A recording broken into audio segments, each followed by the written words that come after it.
안녕하세요, 메슬로입니다. 오늘은 극과 극의 평가를 받는 명장, 리버풀의 수많은 영광을 안긴 라파엘 베니테스 감독에 대해 알아보도록 하겠습니다. 그럼 재밌게 봐주세요. 베니테스는 선수 시절 스페인 대표로 출전한 세계 대학 선수권 대회에서 당한 부상의 후유증으로 어린 나이에 현역 은퇴를 선언했습니다. 하지만 이후 레알 마드리드에서 지도자로 성장하며 짧게나마 훗날 챔피언스리그와 월드컵을 제패하는 델보스케 감독의 코치로 활약하게 됐는데요.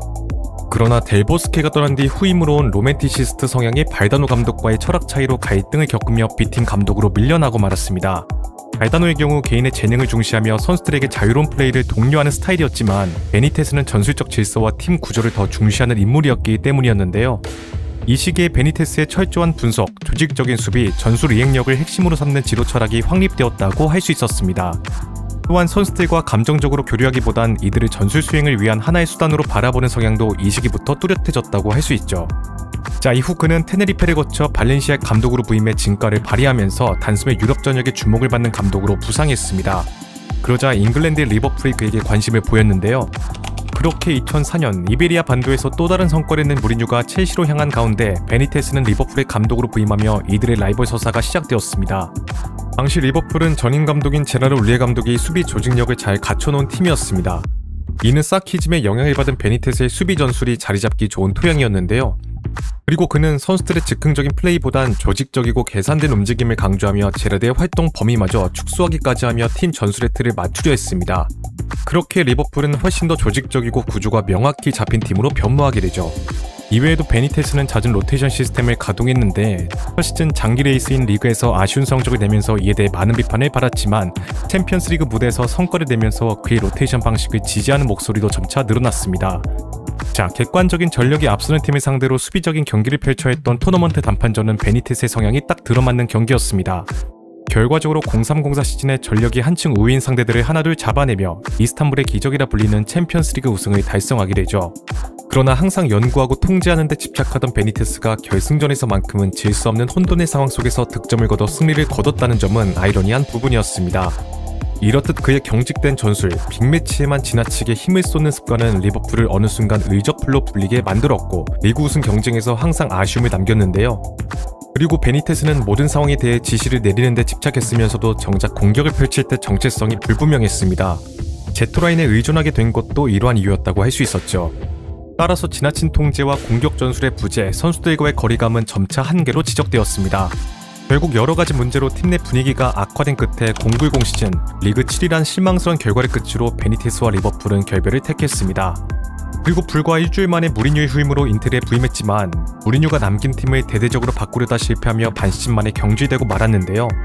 그는 인텔의 스쿼드가 역습에 최적화되어 있음에도 불구하고 점유형 전술로 스타일을 전환하여 선수들을 끼워 맞추려 했습니다.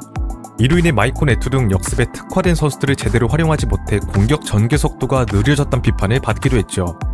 설상가상으로 월드컵의 여파로 체력이 고갈된 선수들에게 과도한 체력 훈련을 시키며 줄부상을 초래하기까지 하면서 선수들에게 많은 반발을 불러일으켰습니다.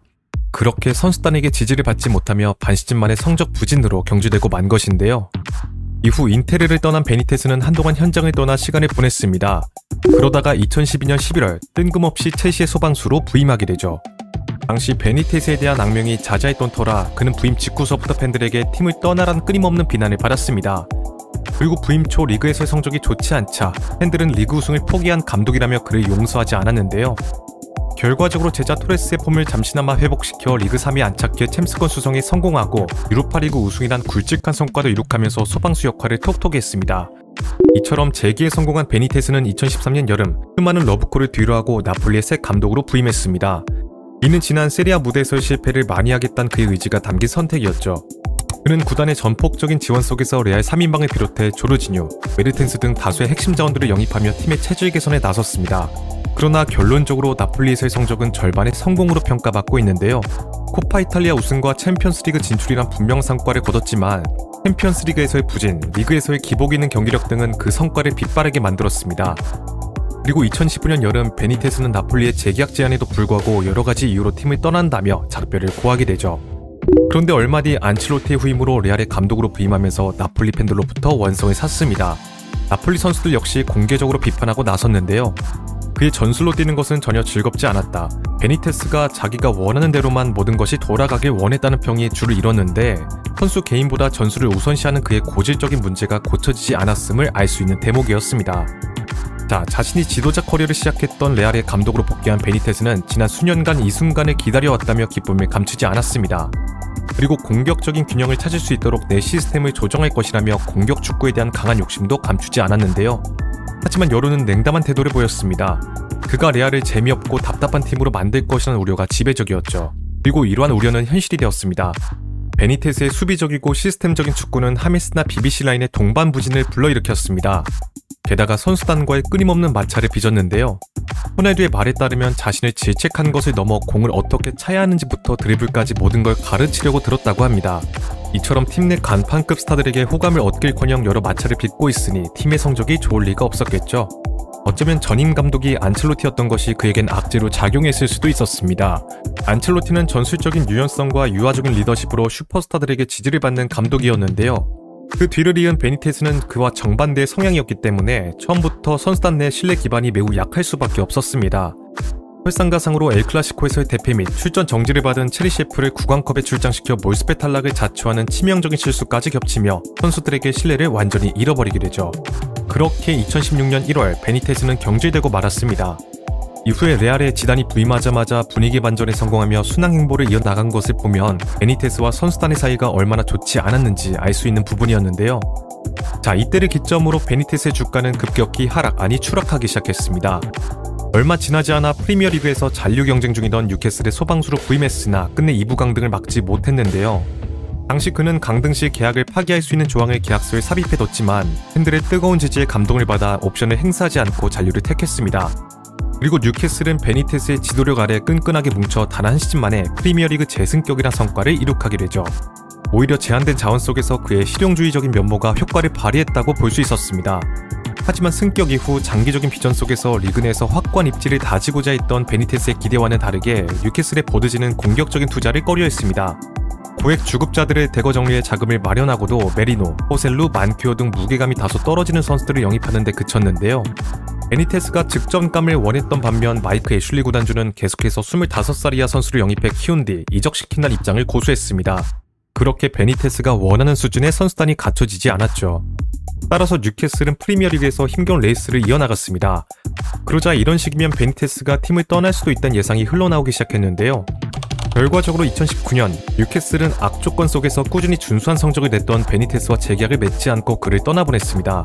그리고 후임자로 스티브 브루스 감독을 선임하자 팬들은 물론 언론 역시 이 결정에 실망감을 드러냈죠.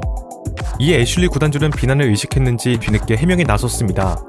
베니테스가 재계약 조건으로 봉급 50% 인상이란 무리한 요구를 했다고 주장했는데요. 실제로 베니테스는 이후 뉴캐슬에서 받던 연봉의 2배에 달하는 연봉을 받고 중국의 달인 입항으로 떠났습니다. 이 점을 들어 애슐리 구단주는 돈이 먼저인 사람이었다며 불편한 속내를 드러냈죠. 그런데 시간이 지나 2011년 여름 베니테스의 예상치 못한 행보가 이어졌습니다. 그가 리버풀의 라이벌인 에버튼의 새 사령탑으로 전격 부임했기 때문인데요. 과거 리버풀 시절 에버튼을 스몰 클럽이라 부르며 자극하던 에버튼의 철천지 원수 같던 인물이 에버튼을 맡게 되자 많은 팬들이 충격에 빠졌습니다. 자, 에버튼은 원래 장기적인 프로젝트를 이끌어갈 적임자로 안첼로티를 데려왔었지만 갑자기 레알로 도망치면서 급히 새 감독을 물색해야 했습니다. 그래서 어쩔 수 없이 구단주의 픽으로 베니테스를 빠르게 선임하게 된 것이었죠.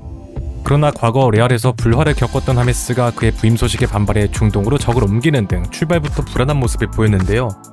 그리고 전략 보강 역시 FA로 데려온 제자 론돈과 타운샌드, 저비용을 들여 데머레이 그레이를 영입하는 데 그쳤습니다. 그렇게 하메스 같은 창조적인 플레이메이커를 데려오지 못한 에버튼은 그저 측면을 이용해 역습을 노리는 구시대적인 전술로 시즌에 돌입해야 했습니다. 당연히 성적이 좋을 리가 만무했는데요.